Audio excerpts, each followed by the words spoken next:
Hello, everybody, and welcome back to the Cold Hard Truth podcast. I'm Jack Smith. I'm Shrikar Gender.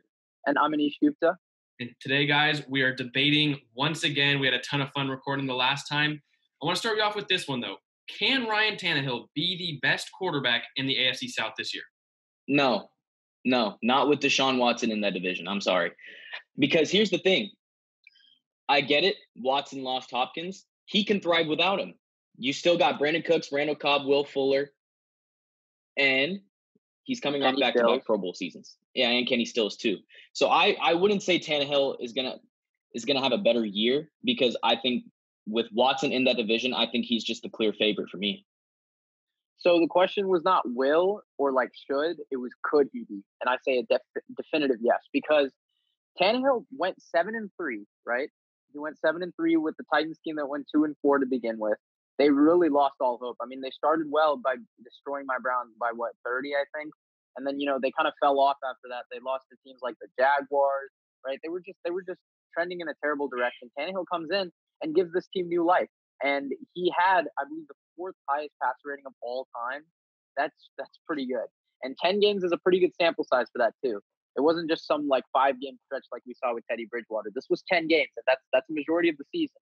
And I think that was enough to kind of give me the green light for Tannehill, who I've always kind of liked, even in Miami. And he proved it here with Tennessee. Obviously, he got them to the AFC Championship game. He has 2 playoff wins now. That's pretty impressive. I think that was a pretty impressive resume for his Tennessee career. And going into next season, right? Yeah, Watson lost Hopkins, but yeah, Shrikar, you're right. He still has weapons. It's not like DeAndre Hopkins was the only receiver on the Texans roster. It's exactly. Not like it was this disproportionate. He still has great receivers there.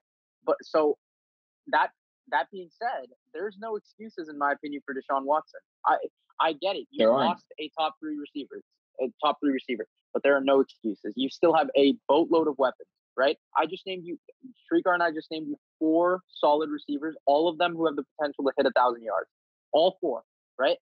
And he has Darren Fells, who is a pretty serviceable tight end. His offensive line is getting better. They're still young, right? I believe Tunsil is under contract, so he's only getting better.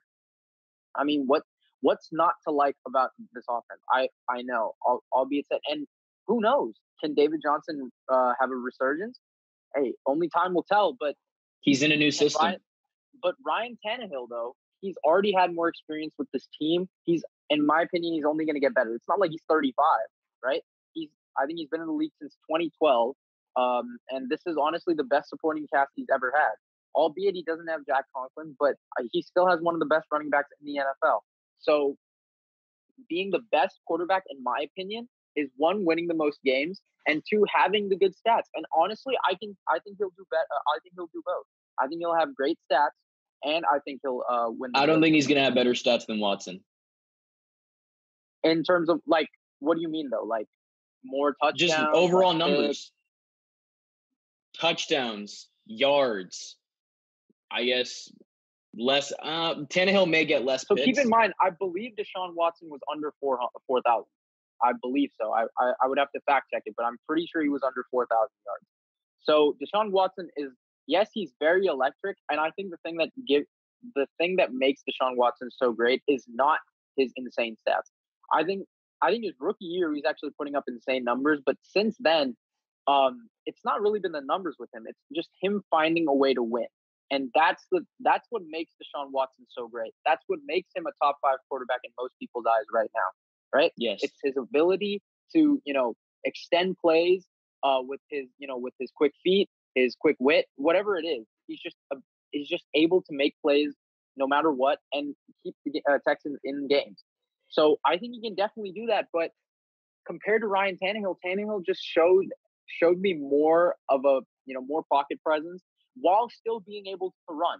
So it's not like the running is this disproportionate. I think, again, it goes back to I'll kind of end it on here. The question was, could he be? And I say yes, just because of the team he has around him and the momentum that he had dating back to last year. I'm curious to see Jack's thoughts. Well, yeah, I think that this question hinges a lot on what you define as best, because we've argued tons of times about Jimmy Garoppolo, and while I make the argument that a lot of games he stood back and handed the ball off to his running backs and they won the game, I mean, you bring up the fact that he won games. So Ryan Tannehill next year could win the division, win 11 plus games by handing the ball to Derrick Henry and letting him win those games. But if he goes, say, 11-5, 12-4, with stats that are worse than Deshaun Watson, but Deshaun Watson misses out on the playoffs, is that best to you? Like, what do you guys define as best? Yeah, that's best to me. Look. Again, I always, when people mention game managing quarterbacks, I always go back to these two things. Could the Broncos have won the Super Bowl or won a playoff game without Peyton Manning? Could they have done it with Brock Osweiler? I say hell no. There's no way that the Broncos would have made it that far. Peyton Manning did what he needed to do when it mattered most. Same thing even with, in fact, with Tom Brady, right? In the Super Bowl that he beat the Rams in, right? He was not having a good game. And I think that was kind of the start of his, porous 2019 season, obviously compared to Tom Brady standards, of course. But in the game, he was not doing well. But when it mattered most, right, he found a way to win. So, if Stidham was there, I don't think the Patriots win that Super Bowl. It's again, can I have a quarterback in there that can manage the game and win it for me? And sure, I don't need my quarterback to throw 500 yards and 5 touchdowns. That's not what it's about.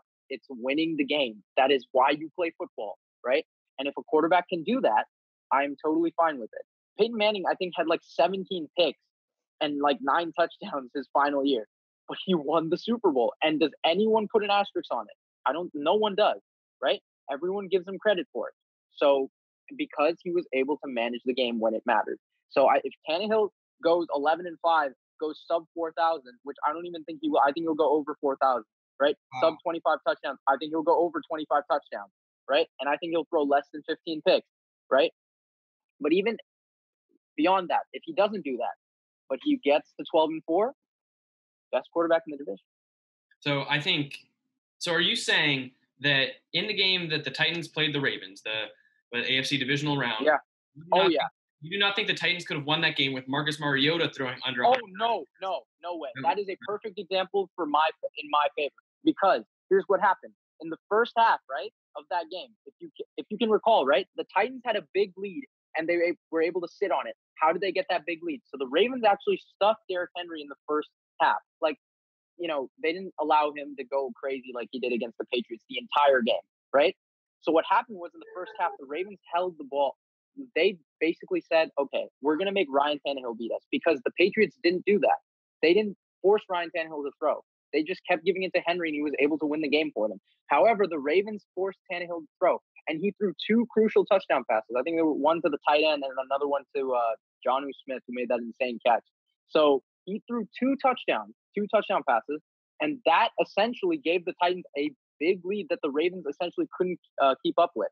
It was actually Ryan Tannehill who allowed the Titans to run the ball in the second half, because if the game was close, I don't think Derrick Henry would have been able to run all over the Ravens like he did in the second half.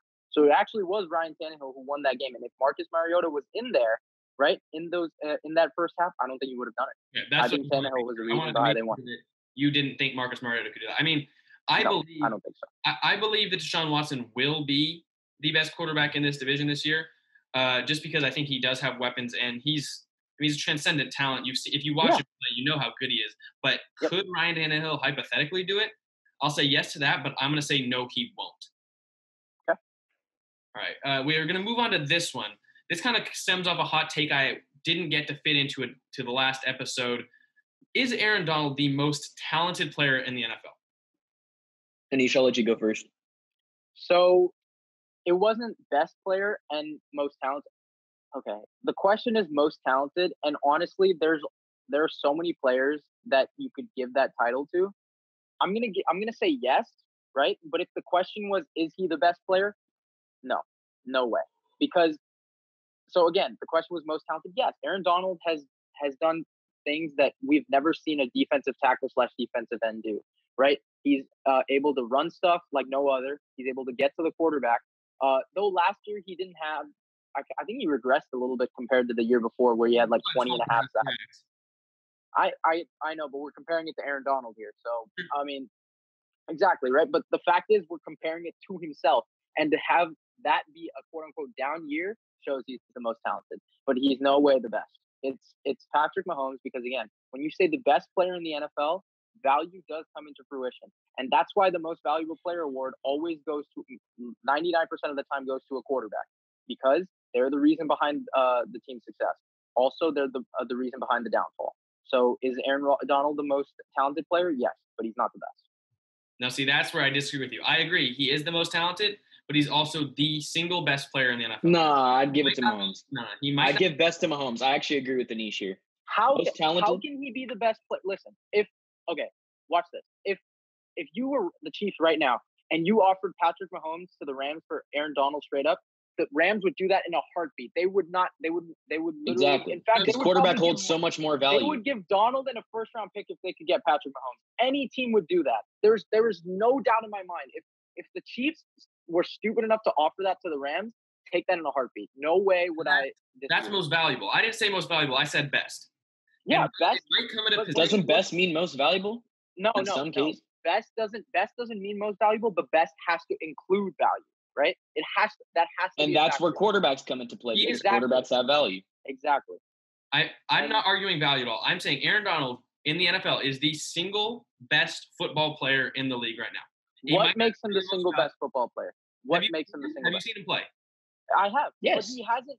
Listen, last year, actually, 2 years ago, sure. But last year, I really can't name a Rams game that was truly defined by Aaron Donald stuffing the run or rushing the passer for them to win the game. I can't name you a single game that was single-handedly won by Aaron Donald. However, I can mention countless times where a quarterback like Patrick Mahomes or even Tom Brady in his prime days or Peyton Manning, they have single-handedly come back and won the game. For example, Monday Night Football, the first Monday Night Football this season, Drew Brees versus Deshaun Watson, right?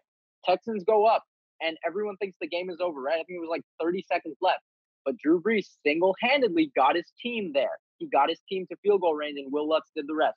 But that being said, it was Drew Brees who got them there and single-handedly won them the game, right? Aaron Donald has not – I cannot give you an example, right? I don't think you can either, where a Rams game last season has been single-handedly dominated by Aaron Donald in such a fashion where if he wasn't there, the Rams would have lost for sure.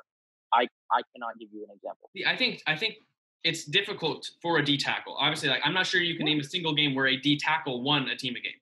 Yeah, that's my point. That's why it's not his fault. It's no doubt he is no doubt the best defensive tackle in the NFL. He is it's no the doubt value of certain positions. The most talented. In my opinion, he is the most talented.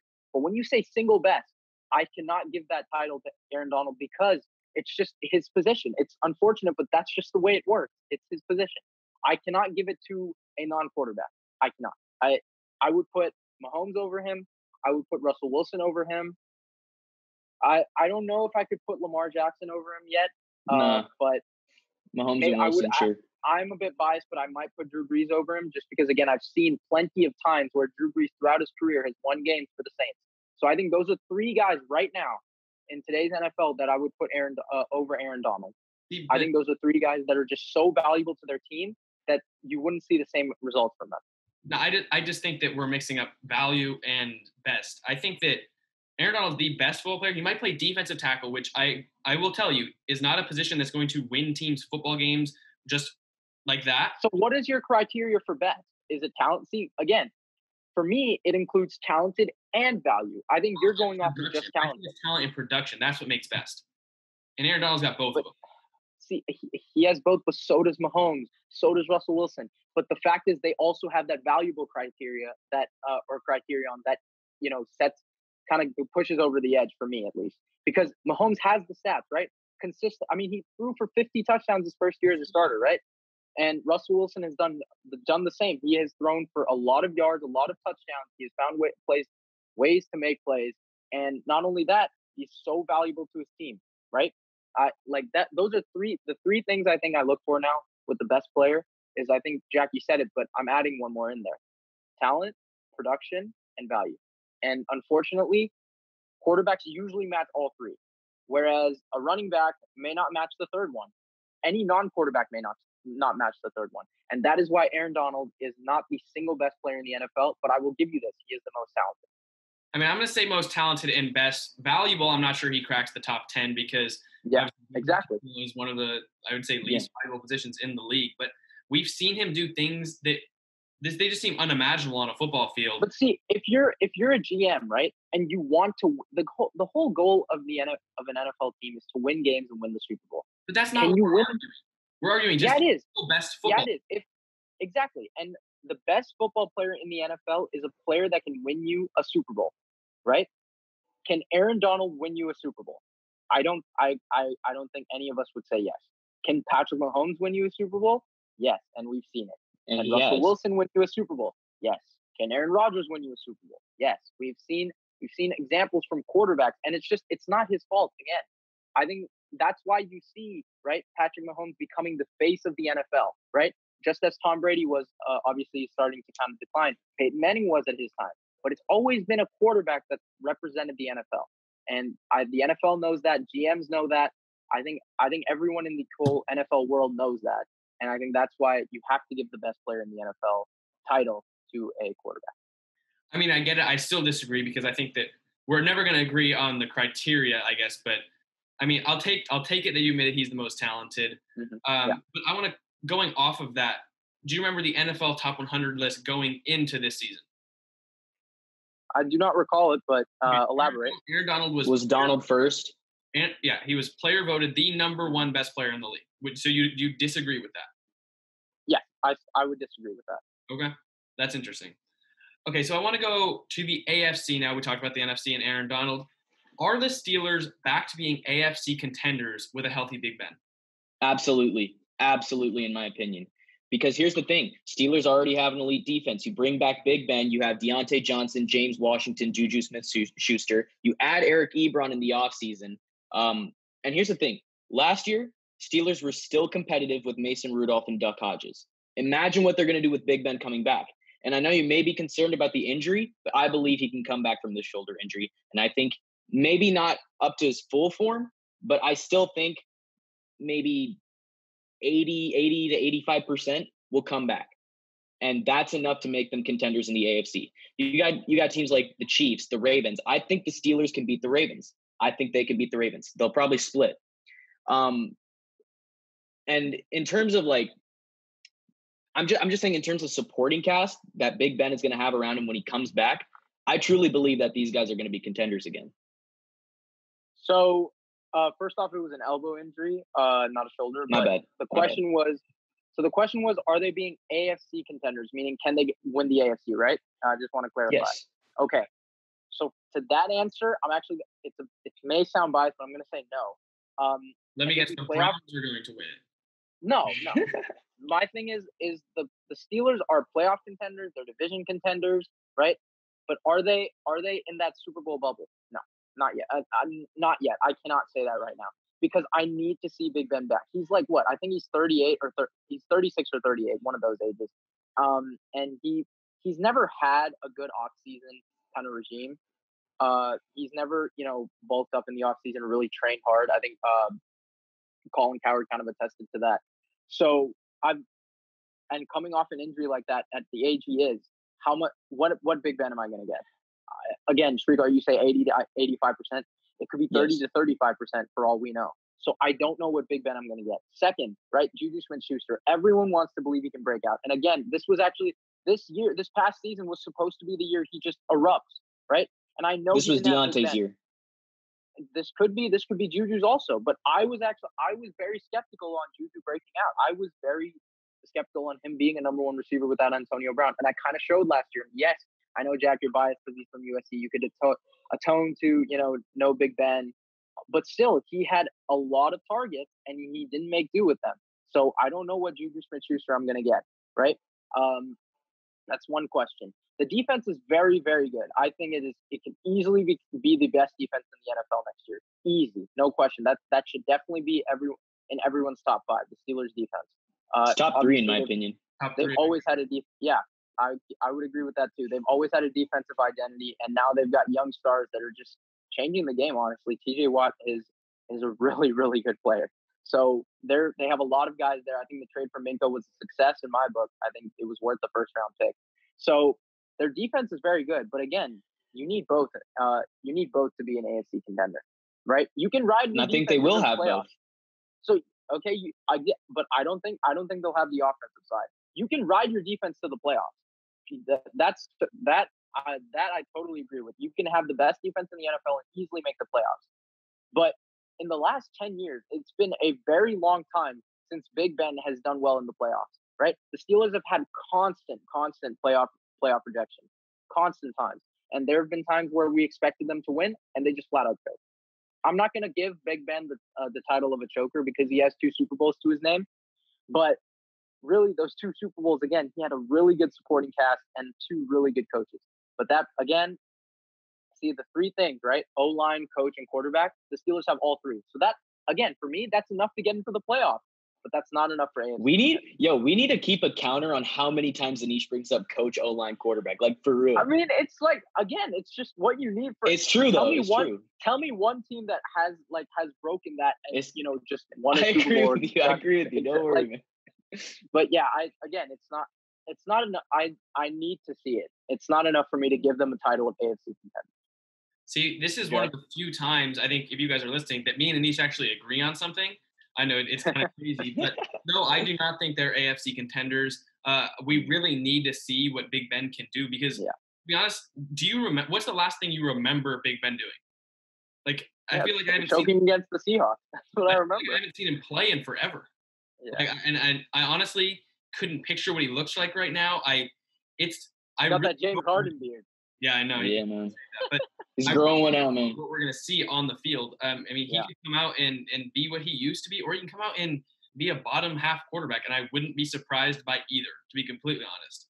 So I think that they have a top 3 defense, possibly a top 2 defense, or a top 1 defense, but I just really don't know if they're going to get it on offense. And while Anish thinks it's going to be the receiving core maybe that lets Big Ben down, I think it's going to be the running game, to be completely honest. I'm really not like sure. James Conner.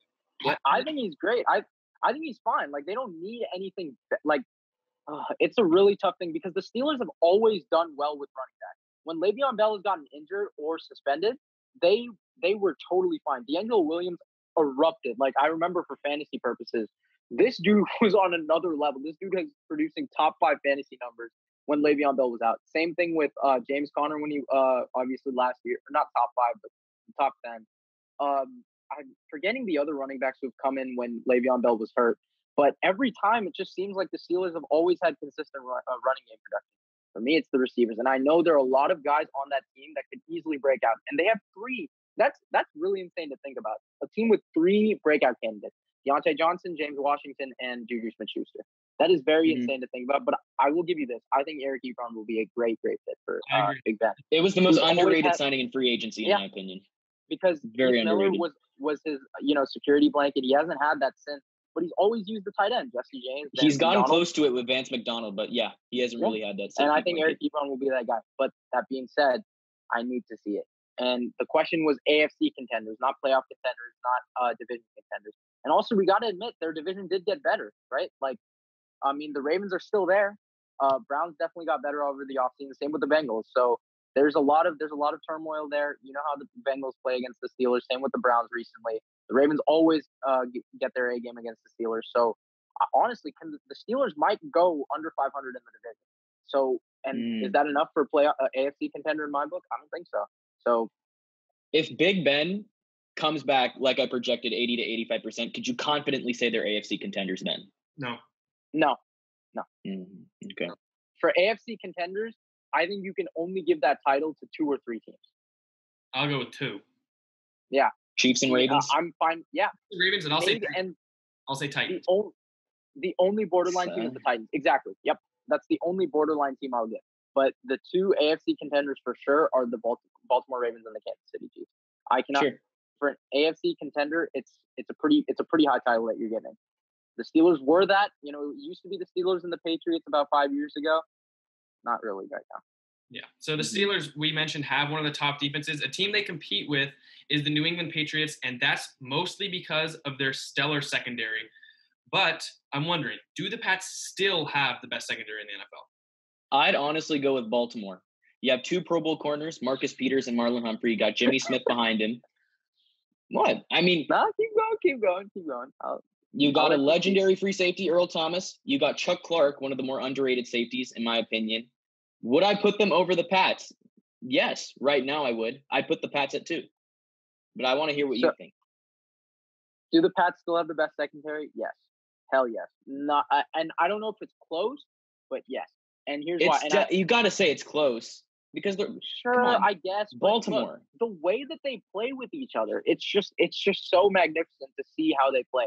And look, until I see Devin McCourty or Jason McCourty fall off a cliff, I'm gonna still say they have the best secondary because it could happen. We've seen it. They're it could happen in age. But right now, it's for sure number one. Because listen, the way they play in big games matters to me. Again, it just does, right? And Super Bowl, who won? Honestly, the Patriots defense won them the last Super Bowl they played in, and that was in large part to players like Stephon Gilmore, who broke out and really established himself as a top 3 cornerback in the NFL. Devin McCourty and Jason McCourty, who had constant pass breakups throughout the game, right? And I know they kind of lack cornerback help beside him. I think Harmon is pretty serviceable. See, that's where I disagree with you. J.C. Jackson, I was looking at a post on Instagram the other day. J.C. Jackson had better stats than Jalen Ramsey. Yes, he was really? number one receivers, but he did not allow a single touchdown, and he allowed a quarterback rating in the 40s and less yards. Oh, wow. So, hey, that helps my argument. I mean, I will concede. I didn't even know that. I thought Harmon was a pretty serviceable guy, but, hey, that helps my argument. I didn't even know that, but hey. On paper, Jackson, I would still take the Ravens, though.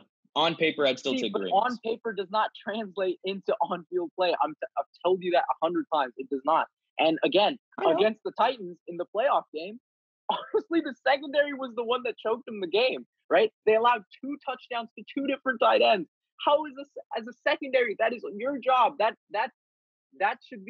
is very embarrassing. If you are a secondary and you allow 2 touchdowns to tight ends that are deep passes, that is embarrassing. I'm sorry. And obviously, we all know what Derrick Henry did to Earl Thomas. 2 flat-out stiff arms in the face.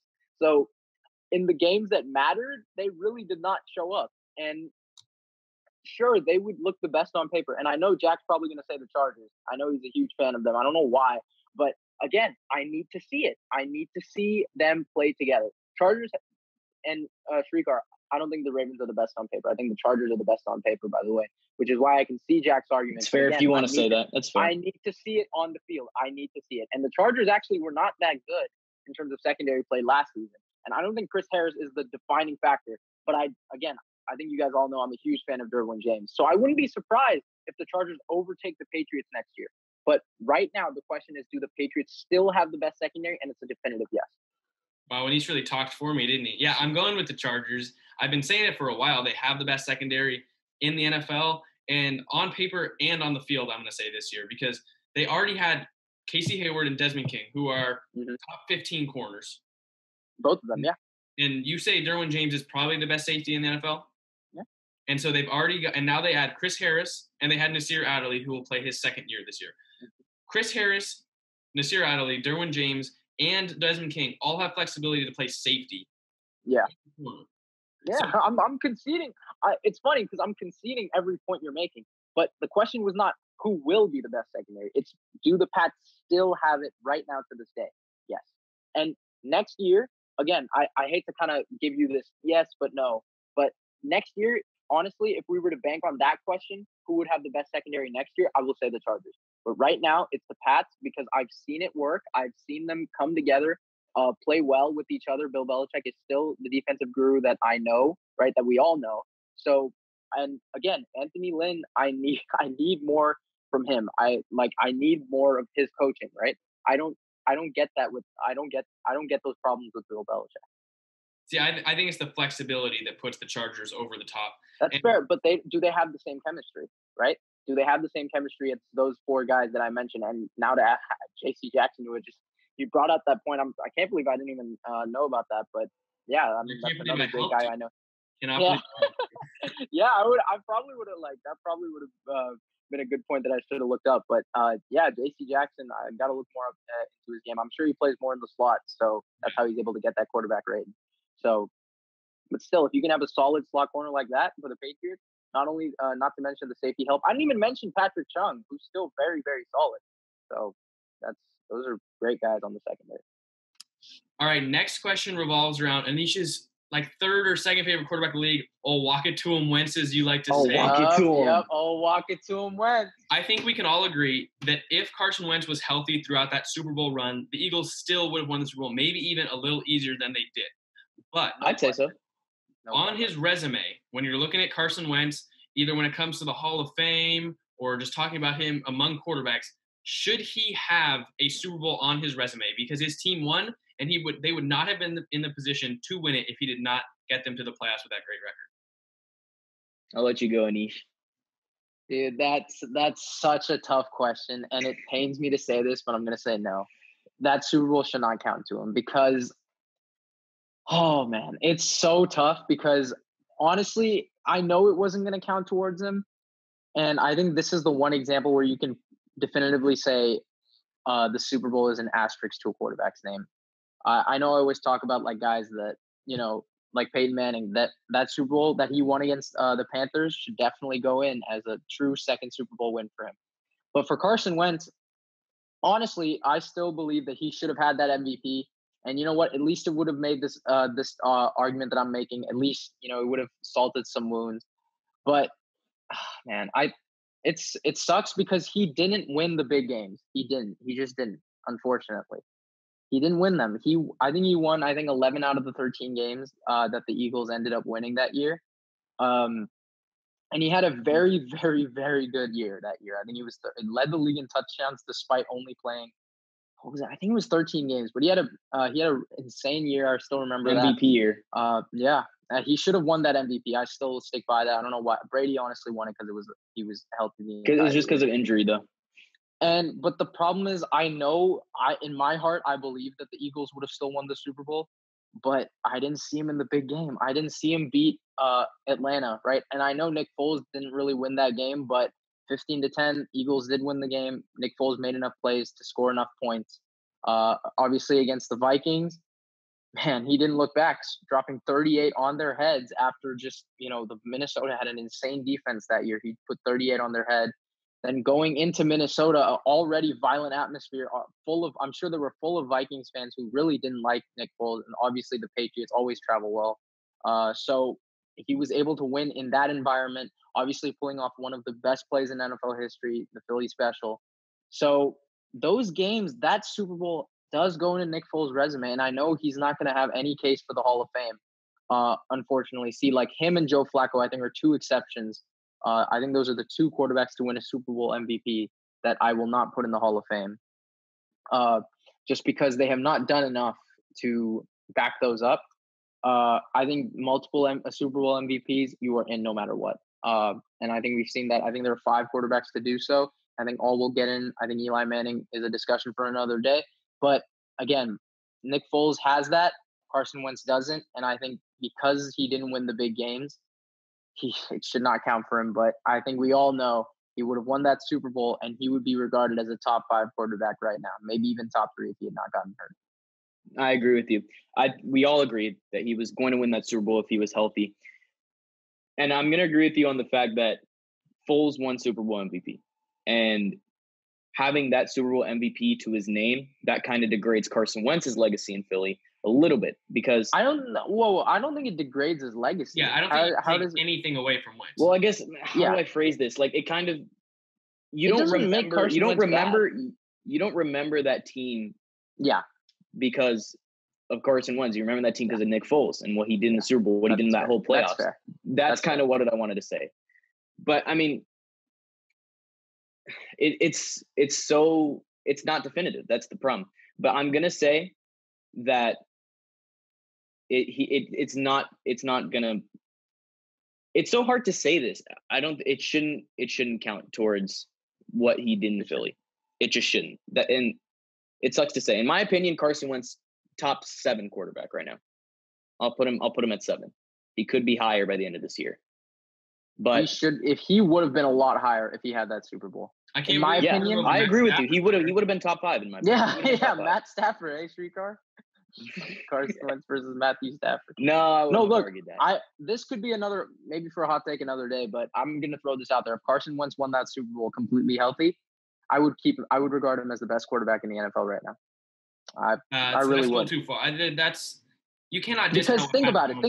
No, I cannot. But here's the thing, right? That an ACL injury is still a very, very big injury for any football player, just any athlete in general, right? Barring that, and Wentz was still able to come back. It took him a little bit of time. I think he went 5-6 the year after. But this year, we're considering what he had. He showed you he's back. Carson Wentz is back. And I don't think he'll ever. Oh, it's really tough to say. I think his career trajectory, like if we were to look at it, like I know this is a weird analogy, but if we were looking at it at like a graph, I think he was going just exponentially upward, right? And I think the ACL injury kind of derailed him a bit, but he's still going at a line close to it, right? But the trajectory he was going at, right, before the ACL, I'm telling you, he would have been the best quarterback in the NFL. He would have had a Super Bowl to his name, a Super Bowl MVP, right? And just only getting better. The team would only have gotten better around him. The Eagles are doing everything they can to build around him, except the receiving core, which I need to see more stability there. But really, even against Seattle, he was doing really well until obviously the concussion or the dirty hit by Jadeveon Clowney. But I'm full throttle. I would have said he would have beaten the Seahawks if he had played the entire game. Not only that, I think he could have pulled off an upset on the road in the divisional round against the Niners. It could have happened. But again, we didn't get to see that. Just like we didn't get to see Carson Wentz play Atlanta, nor did he play Minnesota, nor did he play New England. So I cannot give him the credit that he deserves. And not only that, Nick Foles came into the game, and I think he won them the Rams game that year. And the Rams were a pretty good team back then. So Nick Foles has won the big games for Philly. But Carson Wentz, it seems like Carson Wentz is just like he's like lobbing it up to Nick Foles, and Nick Foles is just throwing it down, because it's like even 2 years ago, right? Carson Wentz goes 5-6, and he gives this sliver of a chance for Nick Foles to come in and make the playoffs, and he does, and then he wins a playoff game. So it sucks to say this. You guys know how much I love Owakatu Wentz, but I can't account it for him. Yeah, I think that you can't give it to him, but you should not degrade him in any way, and you cannot hold it against him that he wasn't on the field, because he got there. He just wasn't able to play. So I think that while you can't give it to him, you also cannot mark him down for that season at all for getting injured. They kind of cancel each other out. So I think there's a better way. So would you guys consider Carson Wentz a Super Bowl champion? Does he have a ring? Yes. Yes, he does. So that makes him a Super Bowl champion. Technically, he is. Exactly. That's what I'm saying. But I'm going to say no. And it sucks to say that, but like, when you look, this is like long-term, like this is resume we're talking about here. He has the ring, but I'm not going to look at Carson Wentz and say that's Super Bowl champion right now. Because if he was, you guys know how much a Super Bowl would mean to me. If he had a Super Bowl, if he had that MVP again, that puts him in top quarterback tier, in my opinion. He's a Super Bowl champion, but it's not his Super Bowl. If that means yes, it's exactly Super Bowl. But when you look at Carson Wentz, right? I put him in the same category as Deshaun Watson. I don't look at them as Super Bowl champions. I look at them as very, very talented quarterbacks who can get the job done when necessary. I like very good quarterback. That, if they had a Super Bowl to their name, I would put them in the top three. It's if Deshaun Watson were to win a Super Bowl next year, I'm putting him in the top three. Same thing with Wentz. I would put Wentz a bit higher. I would put him maybe top 2, top 1, because I'm kind of biased to him, but that's what I'm saying. I think I look at Carson Wentz and Deshaun Watson at a very similar light. I think you guys should too. I think they were in the same. No, Wentz was a year before, but yeah. I don't look at Wentz as a Super Bowl champion. And that's interesting. I mean, it's just let us know down in the comments, because this is honestly a really polarizing topic that I feel I haven't heard very many people in the media talk about. Because it seems like Wentz is often overlooked by seemingly everyone except Colin Cowherd, obviously. He goes a bit too far. Like, I love Owakatu, but that dude takes it to another level. But, I mean, Wentz is perennially underrated and not talked about. I think it's people are a little bit coming around on him now because they've realized how valuable he is in Philly to that team. But he's still not regarded as some of the top QBs by a lot of people. And I think that hopefully he can stay healthy this year and just prove it to people that he could have been a Super Bowl champion and he still can play at that level. So we had a ton of quick note. It's not an episode without me bringing up the Browns. So just wanted to let you guys know the pick that the Eagles took Wentz at, that was the Browns pick. So Yeah, just you could have him and not Baker. Imagine how much better. I would have been so much happier. And we all know that. If Wentz was a Brown, I'm telling you, bro. I think Cleveland's drought might have been over. But they still wouldn't have made the playoffs. I would disagree, but it's topic for another. No, they would have made it with Wentz. Oh yeah. Now just wait, they'd ruin Wentz. No way, not Carson Wentz. Not all walking to him. I'm telling you, it sucks. Like really looking back on, like I still remember that trade, and I was just like, I believe that was the draft we took Corey Coleman, and I was yeah. That's a better. I'd rather have Corey Coleman than Wentz, hands down. Mm-hmm. Yeah. All right. It's a fair assumption. Perennial talent. Mm-hmm. But thank you guys so much for watching this episode. Obviously, we had a ton of fun recording it. We have a website at coldhardtruthpodcast.com. Make sure you go check that out. And if you enjoyed what you heard, please rate us 5 stars on Apple Podcasts. It'll really help us out. And we're also trying to get into Instagram more, so it'll be down in the description. Go follow our Instagram. We got a ton of interactive posts on there, so you guys can voice your opinions. But thank you guys so much for listening, and we'll see you next time.